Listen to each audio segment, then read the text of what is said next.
Okay, so much to talk about. I only have 2 days of freedom pretty much. Then go back to slavery, then keep on grinding. I have started working a few weeks ago, and if they give me too much work, I will either accept it. I'm gonna give a few hints that I don't want too much work. Again, 2 days a week is just good enough for me to survive and do whatever I want. But other than that, eventually I'm gonna get myself enough money to just do whatever I want for a month or something. So either whatever is gonna happen, I'm a little bit more busy than I used to be a few months ago. But anyways, uh, Battle Royale. It's kind of coming. I'm gonna talk about the apocalypse as the episode 19. Then I'm gonna talk about future episodes. I have insane amount of stuff to talk about. Oh god, I wish I can squeeze 100 episodes of all the things that matter, uh, and then create some kind of episode 100, and that's a little bit longer, maybe higher production. I don't know. I really don't care about producing stuff, being a service provider. What is happening right now? I need a proper definition of what is happening. What is the ism that we live in? Yet again, I'm asking pretty much the same question.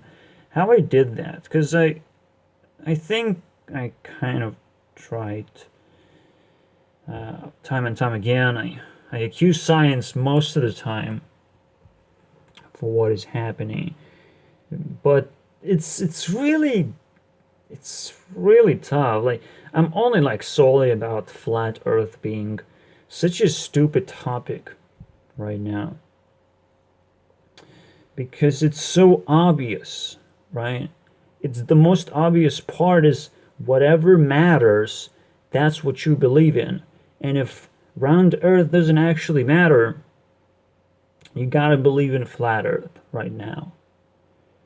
And if there is enough conspiracy surrounding it, and there are enough hints surrounding that the Earth might actually be flat, yeah, let's just do that.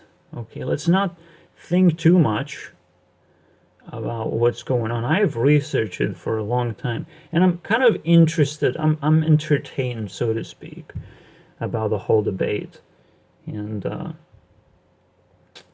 but in the end, I've kind of realized, yeah, it doesn't really matter. I don't experience any rotation. I do see how it all could work in a flat Earth, and I also see that we haven't really explored space yet. So there's absolutely zero reason to believe in round Earth yet. We're still having this debate. Like, this makes no sense. You can let people fight at this point. Again, it's mostly entertainment, but this is where I stand. And I don't know if it's gonna grow, this debate, but yeah. So again, I'm trying to understand what's going on. I'm blaming science a little bit because this whole debate comes from possible lies. Yes, science is trying to prove things and whatever. You jump over to gain more knowledge. This is how I interpret it. I'm gonna do the same thing as I always say. You jump over, gain experience, and bring that experience back to people. But like, and the question is, like, how do you do it properly? How do you prove something properly? You do some. You just simply give instructions. Give instructions of how to learn things. Get a first-hand experience and understanding of something. Let's say, one of the best definitions of science is the show Mythbusters, right? But you can apply the same mentality on any media. We can pick up a game and be like, what's gonna happen if I put a block inside Minecraft, and is it gonna float or is it gonna sink in the water or whatever? Like some stupid shit like that you can come up with. And there are videos on YouTube about myth busting in certain games. So that's science, by the way. That is testing, and people are showing videos of that, so you get to experience that yourself. However, you should obviously try that by downloading the game and trying it yourself, because you aren't actually doing science until you are doing science. But this is so weird, right? Like, well, what does that even mean? I still don't understand. Like, can you trust a video, or can you only trust your own experience? Obviously, first of all, you can only trust your own experience, but you gotta work really hard to actually make an experiment to begin with, to make observations. And science doesn't seem like it's simple right now. It doesn't seem, again, provide you with observations that you could make, which kind of just proves to me that science has advanced so far that there is no reason for science to advance anymore. And there is also no reason to believe in science, because it kind of lost its definition at this point. It has created the bubble of science, where you don't get to observe anything because that would be too expensive. It would be too expensive to go to space. Oh, but you have to trust that there is such a thing. It would be too expensive to... It's like, why don't we just give people drugs and they can experience shit? Well, that wouldn't be science, because authority hasn't actually tested what drugs do, right? Science is also authority approved let's call it experience. Very interesting, right?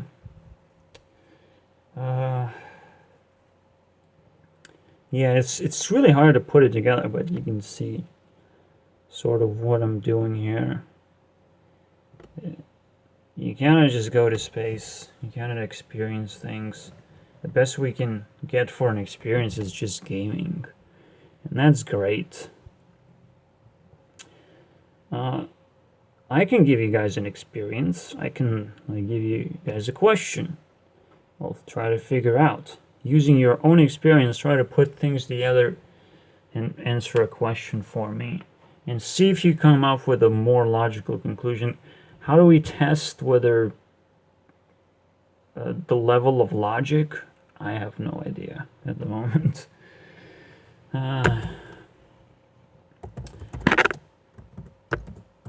I am doing something that can be shared. See, one of those interesting things, science is about sharing experience in a way that it's very constructive. Let's call it that. Science is a way to share constructive experience. Obviously, another thing that's going on is that we trust certain authority figures to tell the facts to us. We trust our teachers. We're from the very beginning, we are put into this life direction to trust authority, and I don't trust it. I have created a system where you can actually start and question, you're really morally stable person. one of the things, one of the definitions that I will really incorporate, morally stable. That's it. That is a really good question. Are you morally stable? And if you are not morally stable, probably don't care what you have to say. This definition means, can your perception outgrow mine? Stability is like building a tower, and can I build a higher tower than yours, and yours is gonna fall, but I'm gonna be able to beat you up, right? So the moment you beat a teacher, you no longer can listen to that person because they don't have anything of value anymore, regardless, right? Regardless of what they believe in. Yes, you can dig into the certain details and play a game a little bit differently in different rules, right? You can let, obviously, giving your teacher a specific unfair advantage would be kind of weird. You're really looking for fair play, right? So you're just kind of tweaking the rules so it's a different game mode rather than unfair advantage. And most of the cases, I think, in schools today is unfair advantage. That's what it is. But at the same time, people do kind of realize that, and they don't listen to the teachers at the same time. And there's just these problems kind of starting to occur. But the real way of doing it is figuring out whether someone has authority, first of all. If you are losing in a certain type of game that you want to win to begin with, right? You have to want to build a tower for yourself. You want to learn that skill. You have to be passionate about it, and you have to be genuinely defeated in that skill. And I think that's getting more and more disconnected over time as we're interested in social media. There are very little teachers of how to use social media, for example, to embrace who you are. I don't know, man. Like, what does that even mean, though? What do you use social media for? Like, why is it a significant thing? But it is a significant thing because people are attracted to personalities that they need entertainment, so to speak. People need growth, regardless of age sometimes. But obviously, the kids are going to be more into needing for growth. But anyways, that's kind of an interesting insight of what's happening in schools, at least.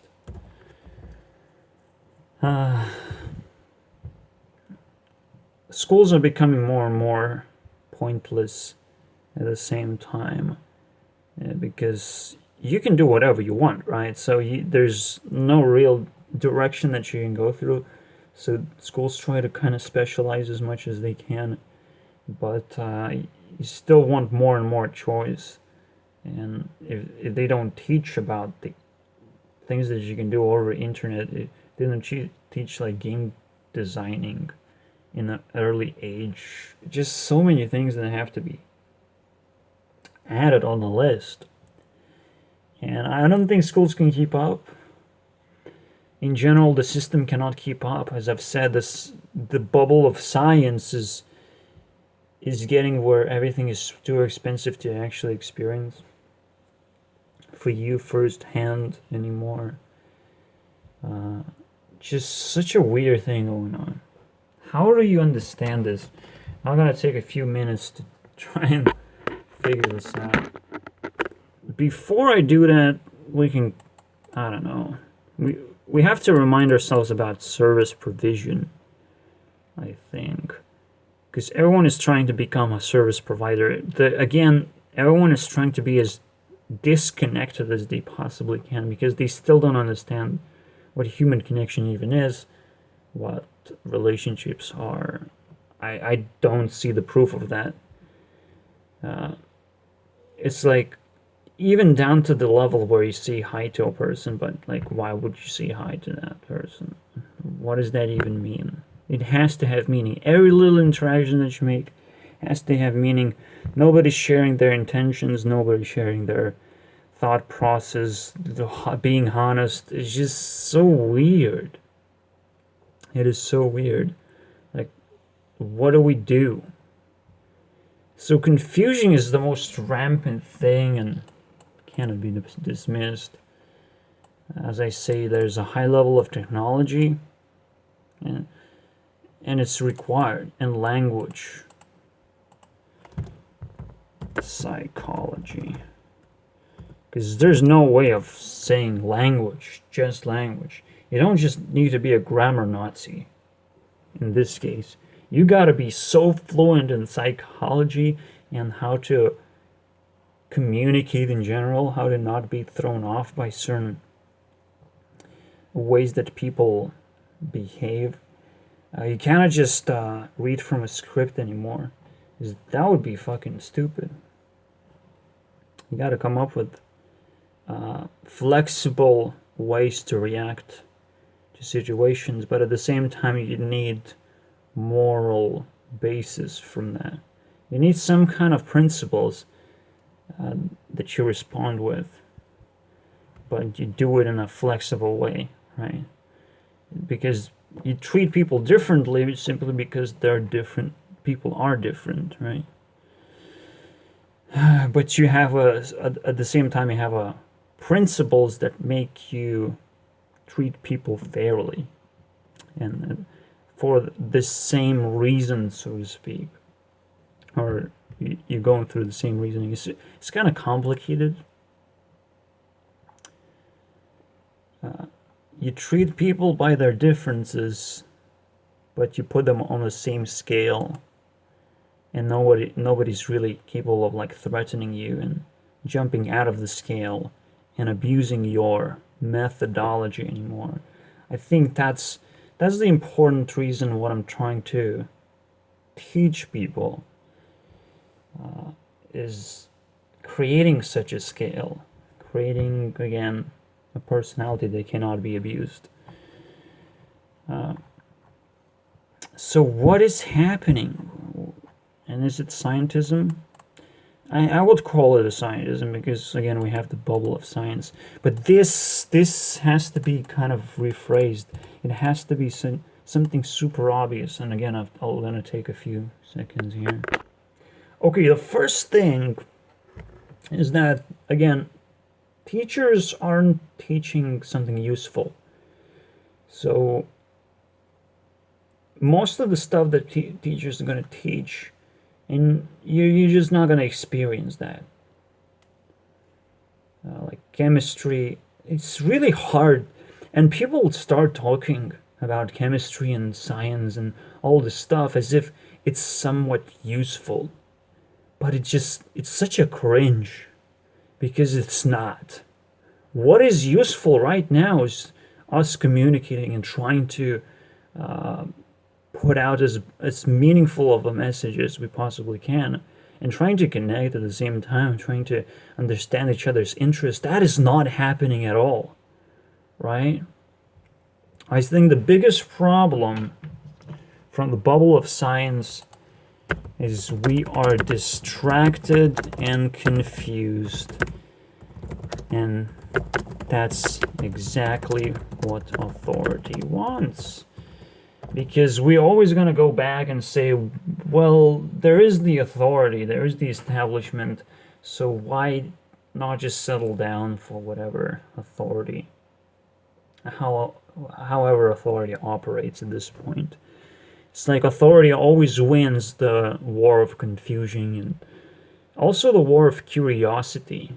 Because it's the first thing that's going to be given to you is the globe, if you're curious, right? Think about it for a second. If you're curious, what is the first thing that you're going to get? What are the most scaled down experiences that you're going to get? And it's whatever science believes in, but you will never actually experience it as a whole. You're just going to experience the propaganda of that science level. It's very interesting. So that is the conclusion. That's the bubble that we live in. We live in propaganda. We live learning things that are not useful. We're getting distracted and confused, and in the end, that's exactly what authority wants. So the question will be, naturally, how do we escape this matrix, so to speak? We can call this is the matrix.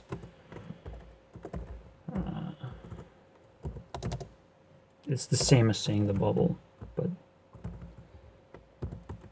this is the trap that we need to escape. We need to figure things out. So, all right. Do your thought process. I'm gonna come up